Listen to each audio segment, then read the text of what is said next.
మరికొద్ది ఆయన అరెస్టును నిరసిస్తూ ఇప్పటికే మరికొద్ది సేపట్లో పిఠాపురం పోలీస్ స్టేషన్కి అయితే రాబోతున్నారు. ఈ నేపథ్యంలో ఇప్పటికే కొంతమంది దళిత సంఘాల నాయకులు అందరూ కూడా భారీ ఎత్తున అయితే ఇక్కడికైతే చేరుకున్నారు. అలాగే పిఠాపురం పోలీస్ స్టేషన్కి ఇప్పటికే కొంతమంది దళిత సంఘాల నాయకులతో పాటు ఇప్పుడు ఏదైతే జై భీమ్రామ్ పార్టీ సంబంధించినటువంటి మరి కొంతమంది నాయకులు కూడా ఇక్కడ చేరుకున్నారు. అలాగే ఇక్కడ ఆయన అరెస్టు అన్యాయంగా అరెస్ట్ చేశారంటూ కూడా వీళ్ళందరూ కూడా చెప్పుకొస్తున్నటువంటి పరిస్థితి ఉంది. అలాగే ఇతన్ని పోలీస్ స్టేషన్లో ఉన్నారా లేరా అనేది కూడా వీళ్ళందరూ కూడా అనుమానాలు అయితే వ్యక్తం చేస్తున్న పరిస్థితి మరో పక్క కనపడుతుంది. ప్రముఖ ఇక్కడ ఉన్నటువంటి నాయకులు ఉన్నారు. అలాగే సోషల్ యాక్టివర్ అలాగే బొజ్జ ఐశ్వర్య కూడా ఇక్కడికైతే చేరుకున్నటువంటి పరిస్థితి ఉంది. మాట్లాడడం మేడం చెప్పండి, ఏంటి ఆయనకి ఎటువంటి నోటీసులు జారీ చేశారు, ఎందుకు అరెస్ట్ చేశాను అన్నారు?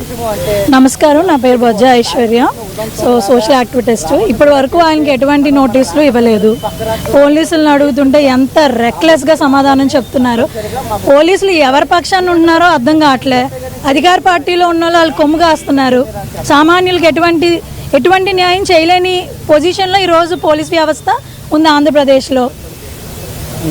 అంటే ఇప్పుడు ఆయన ఇటీవల జరిగినటువంటి కామెంట్ల ఆధారంగా ఎవరు ఫిర్యాదు చేశారన్నారు, దేనికోసం చేశారని ఏమైనా చెప్పారా మీరు? బొజ్జ ప్రసాద్ అని ఒక అతను కాపులంట, ఆయన కంప్లైంట్ ఇచ్చున్నారంట. 2 days అయిందంట. 2 daysలోనే ఈయన్ని అరెస్ట్ చేసుకొచ్చి నైట్ నిన్న 11 o'clock అట్లా అరెస్ట్ చేసి పిఠాపురం తీసుకొచ్చారు. అంతవరకే మనకి ఇన్ఫర్మేషన్ తెలుసు. లోపల ఆయన ఉన్నారో లేదో, ఎలాంటి హ్యాండ్లింగ్ చేశారో, ఫుడ్ పెట్టారో లేదో అన్నది ఇంకా మనకి ఎటువంటి సమాచారం లేదు. అంటే ఎప్పుడు అరెస్ట్ చేశారని మీకు సమాచారం తెలిసిందని ఎక్కడి నుంచి ఎక్కడ తీసుకొచ్చారన్నారు? నైట్ 11 o'clockకి హైదరాబాద్లో వాళ్ళ ఆఫీస్ దగ్గర అరెస్ట్ చేశారు. 11 నుంచి ఇక్కడ ఎప్పుడు తీసుకొచ్చారో మనకి ఏ ఇన్ఫర్మేషను లేదు. బట్ లోపడే ఉన్నారని చెప్తున్నారు అంతే. లేదు, ఎవరిని పంపిలే. ఈవెన్ అడ్వకేట్స్ కూడా ఉన్నారు, వాళ్ళని కూడా పంపించట్లే లోపలికి. అంటే ఇప్పుడు దీని నేపథ్యంలో అనేది కూడా ఏం చెప్పలేదా క్లియర్గా? ఏ సెక్షన్ నమోదు చేశారు, ఏ సెక్షన్ అరెస్ట్ చేశారని కూడా చెప్పారు? ఏం లేదు. 4 o'clock మాత్రం ప్రెస్ మీట్ పెడదాం అంటున్నారు. అది కూడా కన్ఫర్మేషన్ అయితే ఇవ్వలేదు. లోపల ఎంతమంది ఉన్నారు, ఎవరున్నారు ఏంటి అన్నది ఎవరికి ఇన్ఫర్మేషన్ అయితే తెలియదు. ఓకే, మల్లికార్జున గారు ఉన్నారు, ప్రముఖ అడ్వకేట్ అలాగే న్యాయవాదంలో మాట్లాడారు. సార్ చెప్పండి, ఏంటి దేనిపై అరెస్ట్ చేశారు, లోపలికి వెళ్ళారు, మాట్లాడారు, ఎటువంటి పరిస్థితులు ఉన్నాయి?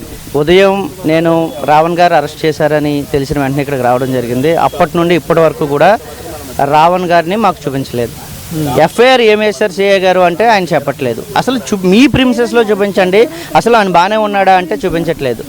కాబట్టి దయచేసి ఇప్పటికైనా సరే పిఠాపురం పోలీసులు రావణ్ని మాకు చూపించాలి.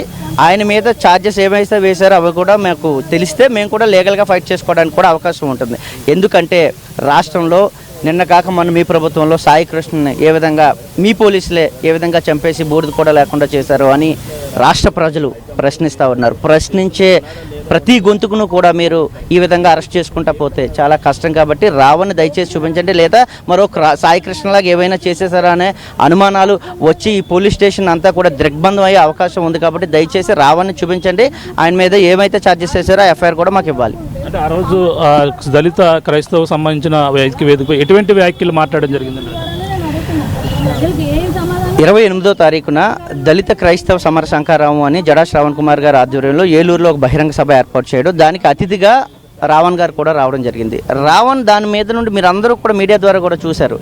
రాష్ట్రంలో జరుగుతున్న ఏమైతే దాడులు ఉన్నాయో, ముఖ్యమంత్రి ఉప ముఖ్యమంత్రి ఏ విధంగా బిహేవ్ చేస్తూ ఉన్నారో అవే ప్రజలకి తన వాయిస్ ద్వారా చెప్పడం జరిగింది. మరి రావణ్ వ్యాఖ్యలే మీకు అంత దారుణంగా అనిపించే ఎఫ్ఐఆర్లు వేసి ఆయన కనిపించకుండా చేస్తే, మరి నిన్నగాక మొన్న మీ ఎమ్మెల్యే పంతో నానేజీ ఏం మాట్లాడాడు? బాంఛన్ నా కొడక దమ్ముంటే రారా అని ఒక సీఎం అంటే, ఒక మాజీ సీఎం అంటే మీరు ఏం చేశారు? ఎఫ్ఐఆర్లు ఏమైనా వేశారా? ఆయన కూడా ఆయన అరెస్ట్ చేయడానికి ప్రయత్నం చేశారా? మరి అదే నిన్నగాక మొన్న మీ త్రిబులర్ ప్రతిరోజు కూడా సూటుగాడు, లిల్లీ పుట్టుగాడు, మాజీ మెజిస్ట్రేట్ తీసేసిన మెజిస్ట్రేషన్ మాట్లాడుతూ ఉంటే మీరు ఏం ఛార్జెస్ తీసుకున్నారు ఆయన మీద? కాబట్టి మా పార్టీ మేము కూడా డిమాండ్ చేస్తూ ఉన్నాం, వెంటనే రావణ్ మీద మీరు కేసు పెట్టారా? మీరు పంతం నానాజీ మీద పెట్టండి. రావణ్ మీద మీరు కేసు పెట్టారా? త్రిబులర్ మీద మీరు కేసు పెట్టండి. కేసు పెట్టకపోతే మేము కూడా ప్రజా పోరాటాలకు సిద్ధంగా ఉన్నాం.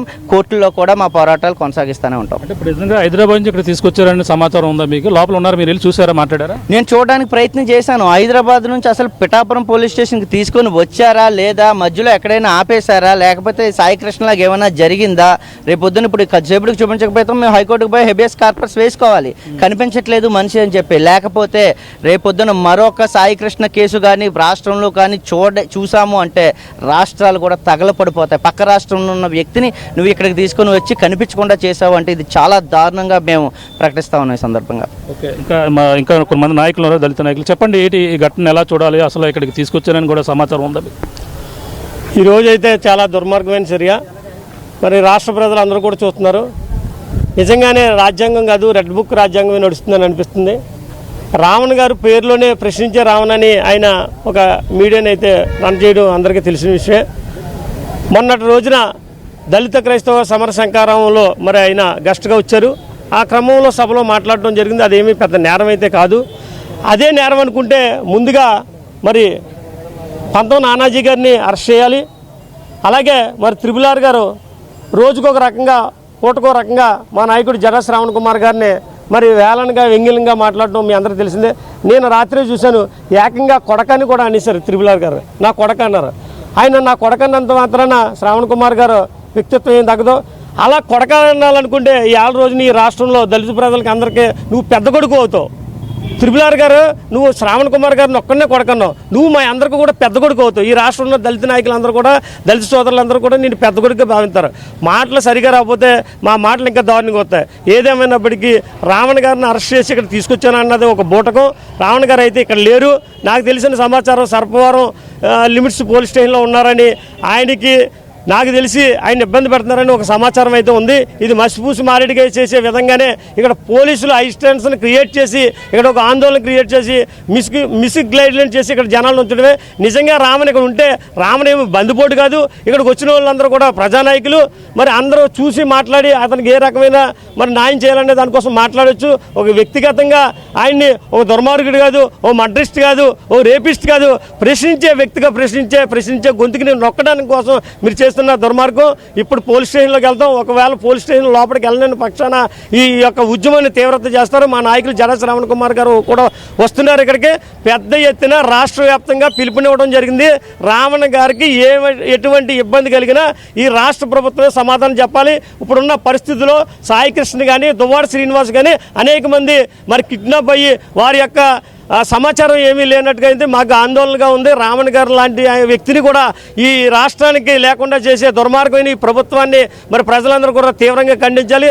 రావణ్ గారు సేఫ్గా ఉన్నారా లేదని తెలిసేంత వరకు కూడా మా ఆందోళన అయితే ఆగదు. నా పేరు ఏనుగుపల్లి కృష్ణ, జై Bhimarao Bharat party PSC chairman. అందరూ కూడా థ్యాంక్ యూ. జై భీమ్. ఇక్కడ ప్రజాసంఘ నాయకులు కూడా వచ్చారు, సిపిఎం సంబంధించి. చెప్పండి, ఏంటి ఏం జరిగిందన్నారు సిపిఐ నుంచి?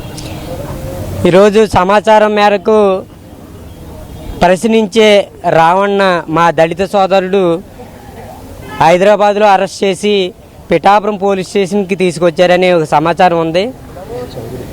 అయితే ఇక్కడికి తీసుకొచ్చారా లేదంటే ఇక్కడ ఎక్కడైనా పెట్టారా లేదైతే అసలు ఉన్నాడా లేదన్నదే మాకు చాలా అనుమానాలు ఎక్కువ వ్యక్తమవుతూ ఉన్నాయి. ఎందుకంటే ఇటీవల కాలంలో ఒక సాయి కృష్ణ అనే అతన్ని చంపేసి బూడిద కూడా కనపడలేని పరిస్థితిలో ఈ పోలీసు వారే చేయడం జరిగింది.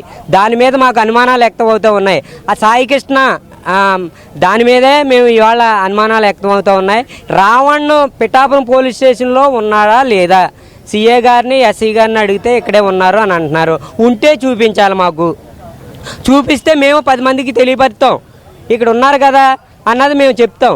కాబట్టి ఇక్కడ రావణ్ ఉన్నాడా లేడా అన్నది మాకు తెలియపరచదు. లేదంటే చేసిన ఎదుటే మేము బయటించి ఎలా బయటికి రప్పించాలో మాకు తెలుసు.